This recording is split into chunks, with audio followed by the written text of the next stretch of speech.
मागील 6 टर्म पासून असलेले आमदार बबनरावजी शिंदे यांच्या घरातून सत्ता खेचण्याचं काम जे केलंय ते अभिजित पाटील आपल्या समोर येत आहेत। माड्यामध्ये 30 वर्षानंतर परिवर्तन घडलंय आणि हे परिवर्तन घडवण्याचा इतिहास ज्यांनी रचला आहे असे अभिजित पाटील आपल्या समोर येतात। काय सांगाल आबा, ज्या पद्धतीने शरद पवारांची उमेदवारी साधं सुद्धा पाडायचं नाही आणि विजयाची खात्री होती आणि आज गुलाल उधळताय? खरंच देशाचे नेते शरदचंद्र पवार साहेब आणि मोठे दादा खासदार साहेब यांनी खूप मोठा विश्वास ठेवला आणि माढा मतदारसंघातील सर्वसामान्य जनतेने या निवडणुकीमध्ये जी साथ दिली, शुभ आशीर्वाद दिले आणि मला या निवडणुकीमध्ये माझ्या आई आणि वडिलांनी जे दिलेले संस्कार आहेत याची शिदोरी म्हणून मला या यश मिळालं।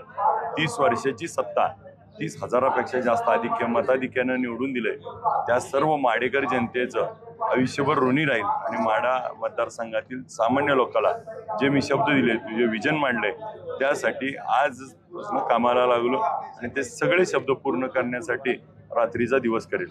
विजयाचं श्रेय कोणाला द्या? विजय श्रेय खरंच पवार साहेबांनी आपल्याला आठवत असेल की साधं सुद्धा पाडायचं नाही, जोरात पाडायला सांगितलं।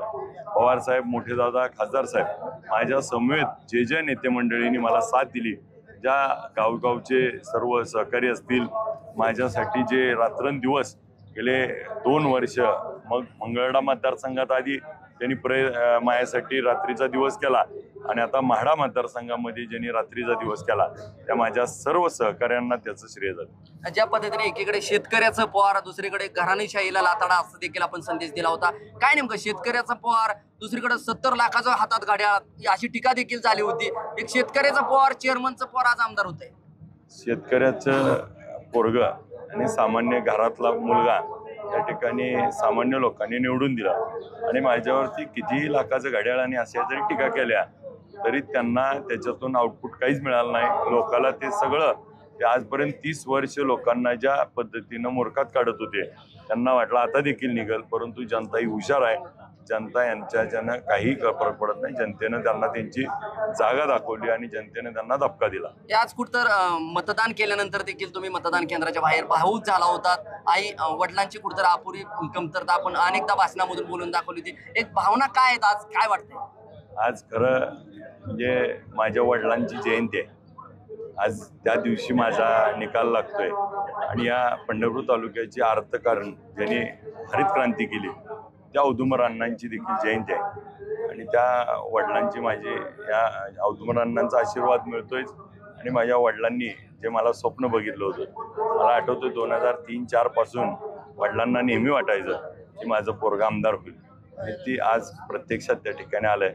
वडिलांची खूप आठवण येते, आईची जे घालून दिलेले संस्कार आहेत त्याच्या जीवावरती आजचा हा सर्वांना समर्पित करतो। माझ्या वडिलांची इच्छा, आईची इच्छा पूर्ण करता आली, यापेक्षा मोठं भाग्य एक मुलगा म्हणून त्या ठिकाणी खूप धन्यवाद।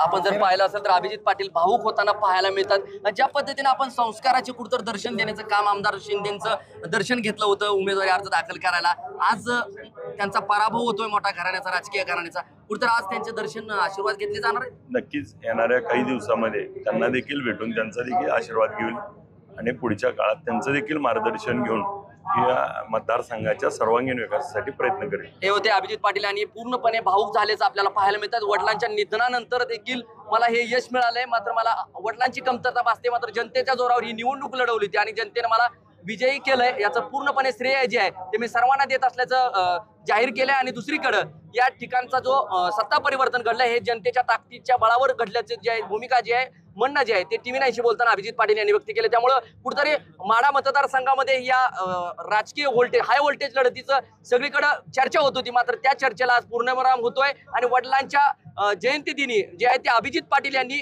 विजयाचा गुलाल उधळून जे आहे ते त्यांना श्रद्धांजली वाहिली। माझा सहकारी कॅमेरा पर्सन गणेश गुंडसह मी संदीप शिंदे, TV9 मराठी, माढा, सोलापूर। हे आहे देशातील नंबर 1 न्यूज नेटवर्क आणि आपण पाहत आहात TV9 मराठी। काळजी तुमची, हित महाराष्ट्राचं।